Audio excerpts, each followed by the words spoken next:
Big boss Malayalam season 5ൻ്റെ ഏറ്റവും പുതിയ ഒരു അപ്ഡേഷനിലേക്കാണ്. റനീഷ ഫുഡ് കഴിക്കുന്ന സമയത്ത് പറഞ്ഞൊരു കാര്യമാണ് കേട്ടോ ഞാനിപ്പോൾ പറയാൻ വേണ്ടി പോകുന്നത്.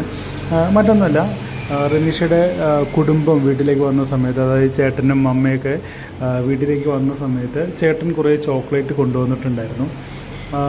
ആ ചോക്ലേറ്റ് ഒരു സ്പെഷ്യൽ പേഴ്സൺ കൊടുത്തതാണ് എന്നുള്ളത് പറഞ്ഞിട്ടുണ്ടായിരുന്നു.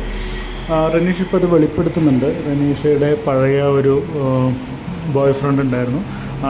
ബോയ് ഫ്രണ്ട് ഇപ്പോൾ നാട്ടിലില്ല, അബ്രോഡാണ്. അദ്ദേഹം കൊടുത്തയച്ചതാണ് ആ ചോക്ലേറ്റ് എന്ന് ചേട്ടൻ പറഞ്ഞു എന്നാണ് പറയുന്നത്. അപ്പോൾ റനീഷ പറയുന്നത് അദ്ദേഹത്തിന് ഇപ്പോഴും റനീഷയോട് ആ ഒരു ഇഷ്ടമുണ്ട് എന്നാണ് തോന്നുന്നത്. അതുകൊണ്ട് തന്നെ ആ ഒരു ഇവിടെ നിന്ന് ഇറങ്ങിക്കഴിഞ്ഞാൽ എനിക്ക് ആദ്യം അദ്ദേഹത്തെ കാണാനാണ് താല്പര്യം എന്നുള്ളതാണ് റനീഷ അവിടെ ഇരുന്ന് പറയുന്നത് കേട്ടോ. അതായത് ആ പഴയ ബന്ധം വീണ്ടും ഒന്നുകൂടെ ദൃഢമാക്കാനാണ് താല്പര്യമെന്ന് റനീഷ അവിടെ ഇരുന്ന് പറയുന്നുണ്ട്.